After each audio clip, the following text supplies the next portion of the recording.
Ivitoerana fanomezam-baovao sy fanomezana torolalana ho an'ireo mpivarotra ny fotodrafitrasa vaovao ny ministeran'ny varotra izay nosokafana tamin'ny fomba ofisialy androany. Inona ny itondrana ity fotodrafitrasa ity fandrosoana ho an'ireo mpivarotra araka izany.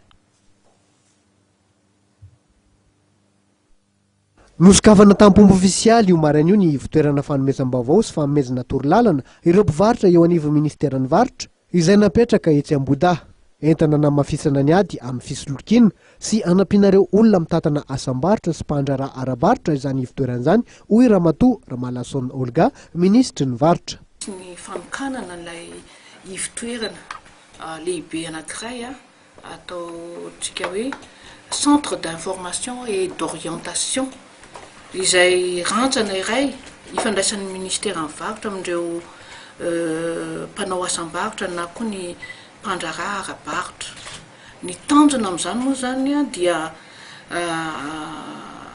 fananganan'io ivitoerana io dia ampalalana voalohany indrindra ny sarambabe-bahoaka sy ny mpanao raharaha ara-barotra rehetra na koa ny ireo mpanao asambarotra ny mombamomba ny ministère ny varotra sy ny asa ataony iandraiketany izay entina indrindrindrindra nampiana ireo mpanao asambarotra ireo. Ahafantarany bebe kokoa ny lalàna mifehin'ny varotra ary anampiana azy ireo mba tena matianina tokoa sy ho tena ara-dalàna ary mpanara-dalàna izy amin'izany asa ataony izany. Faharoa, ity ivitoerana ity dia toerana